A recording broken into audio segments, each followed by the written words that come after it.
안녕하세요. 숫자로 증명하는 부동산 이야기 2030 복덕방입니다. 지금 보고 계신 그래프는 우리나라의 월평균 가구소득입니다. 지난 20여 년간 꾸준히 증가해왔고 올해도 어김없이 증가했습니다. 전분기 대비해서는 10.4% 증가하여 통계치 발표 이래 가장 큰 폭의 증가율을 기록했고 전년 동기 대비해서는 7.5% 증가하여 지난해에 이어 매우 높은 수준의 증가율을 유지했습니다. 얼마 전 유튜브에서 20년 만의 일이라며 소득이 감소한다고 했던 한 전문가분의 영상을 본 기억이 있는데요. 네, 그분의 주장은 틀렸습니다. 그분이 근거로 들었던 통계 자료는 사실 그 당시에는 발표되기 전이었습니다. 아마도 잘못된 데이터를 가지고 얘기하신 것 같습니다. 우리가 스스로 자료를 수집하고 데이터를 직접 분석할 줄 알아야 하는 이유도 여기에 있습니다. 물론 저도 그 전문가분의 다른 영상들은 유익하게 잘 보고 있습니다.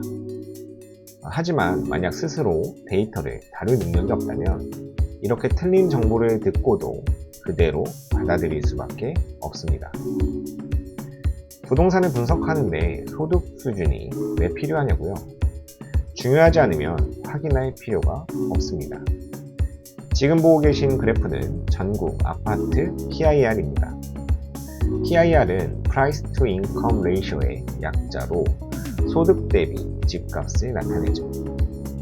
한국은행의 금융안정 보고서에서 주택시장을 설명할 때 나올 정도로 중요한 지표입니다.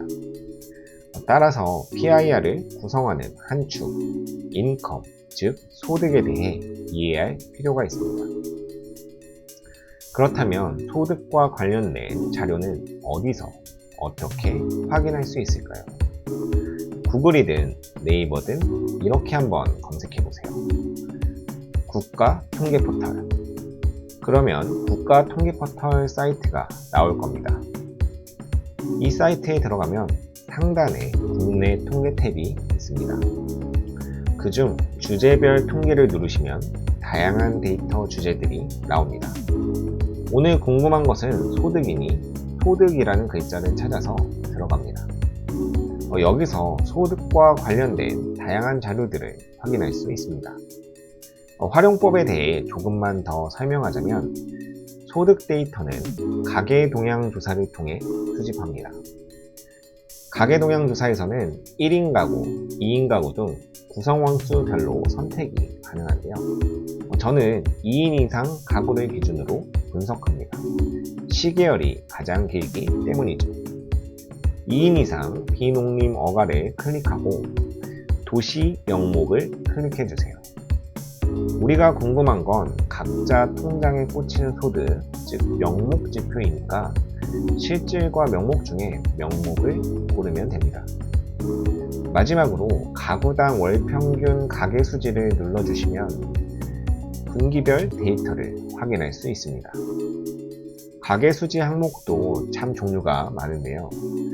이 중 우리가 볼 것은 소득, 그리고 근로자 가구와 그 외 가구를 포함한 전체 가구를 보시면 됩니다. 처음에는 이렇게 하나하나 눌러서 들어가는 게 힘들 수도 있습니다. 하지만 익숙해지면 손쉽게 할 수 있는 작업이니 직접 해보는 게 좋습니다. 통계포털에서는 월평균 가구 소득 외에도 소득 분위별 소득을 확인할 수도 있고요. 가구 구성원 수별 소득을 확인할 수도 있습니다. 또 연령별, 직업별 등등 더 다양한 부류의 소득 수준을 확인할 수도 있고요. 소득 말고도 훨씬 더 많은 데이터를 탐색할 수도 있습니다. 어쨌든 이렇게 보시는 것처럼 2023년 1분기 2인 이상 도시가구의 월평균 소득은 646만원입니다. 직전 분기에는 585만원이었으니 10% 증가했다는 걸 확인할 수 있죠. 만약 더 긴 시계열을 원한다면 우측에 조회 설정을 클릭하시고요. 항목 중에는 우리가 필요한 전체 가구만 체크 표시해 둡니다. 그 다음 가계수지 항목에서는 소득만 체크하시고요. 마지막으로 시점, 여기서 원하는 시계열을 선택하시면 됩니다. 단 여기서는 2019년 이후의 데이터만 존재합니다. 이럴 때 당황하지 않고 옆을 보시면 가계동향조사 2019년 물결 이렇게 돼 있죠. 네, 2019년 이후 데이터가 존재한다는 뜻이고요. 그러면 그 전 데이터는 어디서 확인하느냐? 조금만 눈을 아래로 내리면 가계동향조사, 지출 부문, 또 소득 부문, 물결 2019년, 즉 2019년까지 이렇게 되어 있죠. 과거 시점부터 2019년까지의 데이터가 여기에 있다는 뜻입니다. 2인 이상 기록림 어가를 클릭하시고 도시 명목을 누르시면 아까와 같은 화면으로 들어갈 수 있습니다. 1990년 이후의 월평균 가구소득을 확인할 수 있고요. 만약 이 데이터들을 직접 만져가면서 분석을 한번 해보고 싶다 하시면 우측에 다운로드를 누르시면 엑셀 등의 다양한 형태로 다운을 받을 수 있습니다. 오늘 영상에서는 통계청에서 발표하는 소득 데이터를 확인하는 방법에 대해 알아보았습니다. 직접 분석하지 못한다 할지라도 전문가의 의견을 들을 때 사실에 근거한 것인지 아닌지 판단할 줄 아는 것, 지금처럼 집값이 하락과 반등을 오가는 상황에선 특히 더 중요할 것입니다. 영상 시청해주셔서 감사합니다. 앞으로 부동산과 관련된 더 좋은 영상을 가지고 찾아오겠습니다. 행복한 하루 보내세요.